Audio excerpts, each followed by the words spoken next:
Bismillahirrahmanirrahim. Ini video yang ketiga. Saya mendengar diberitahu oleh orang, katanya ada leluhur si fulan bisa mi'raj 70 kali dalam sehari. Ini perlu saya komentari sedikit aja lah.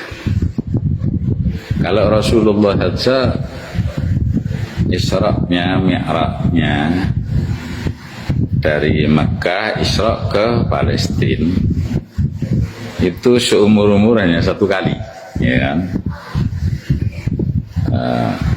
Subhanalladzi asra bi'abdihi lailan itu aikit atun minal laili, sebagian sedikit dari waktu malam.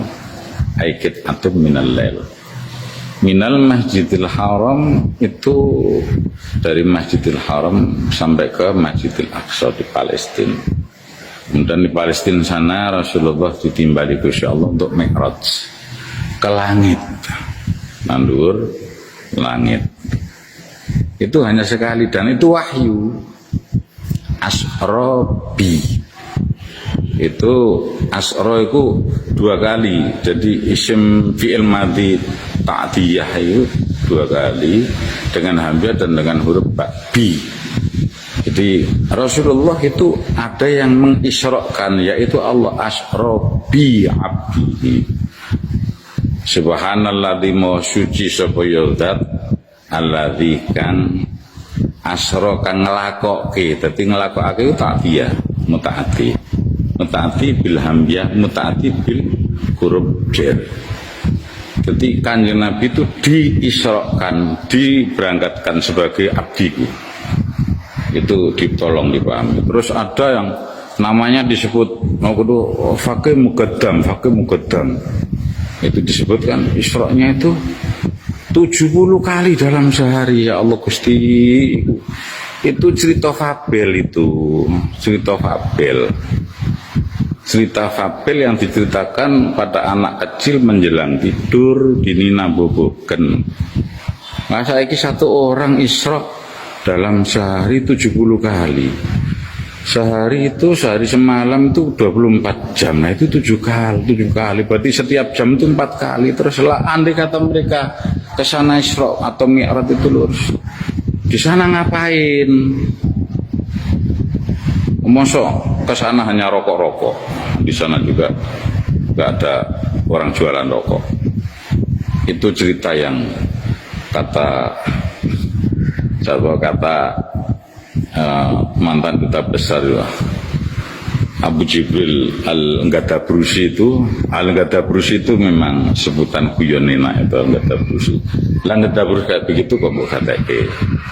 Jadi itu sudah cerita yang luar biasa bohong, yang luar biasa mendoktrin.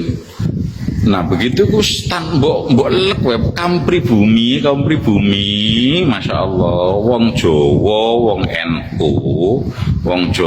NU, tolong sadarlah.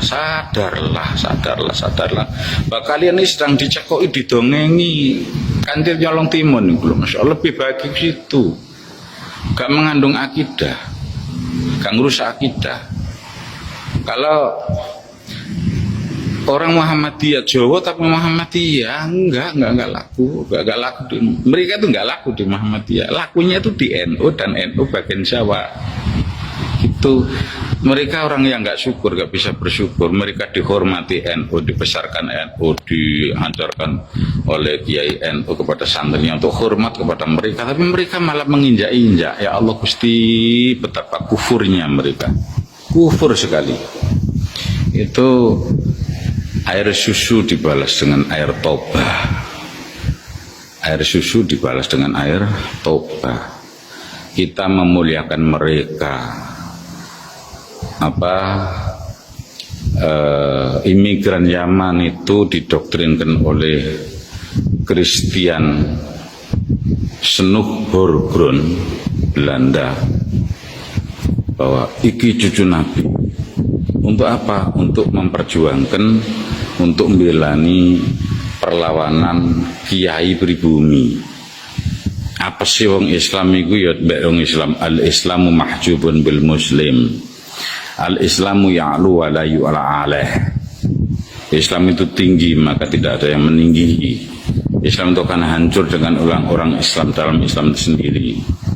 Maka didatangkanlah nama tokoh dari kalangan mereka, dari imigran Yaman.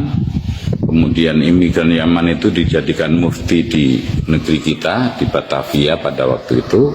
Kemudian beri fatwa bahwa melawan penjajah itu dianggap bugot. Padahal secara fikih yang namanya bugot itu kelompok bersenjata yang melawan pemerintahan yang sah. Yaitu coba lihat di sistem ketatanegaraan bahwa yang dinamakan bugot itu kelompok bersenjata yang melawan pemerintahan yang sah. Nah, pada waktu itu Kiai Toriko NU belum berdiri, Muhammadiyah belum berdiri. Kiai Toriko dengan santrinya melawan penjajah. Itu difatwai haram kalau melawan pemerintah Hindia Belanda. Padahal Hindia Belanda di Indonesia pada waktu itu belum, Indonesia itu nggak sah. Nah itu dilawan.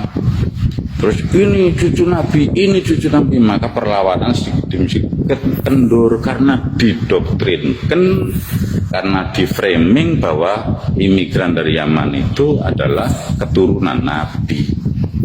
Padahal yang keturunan Nabi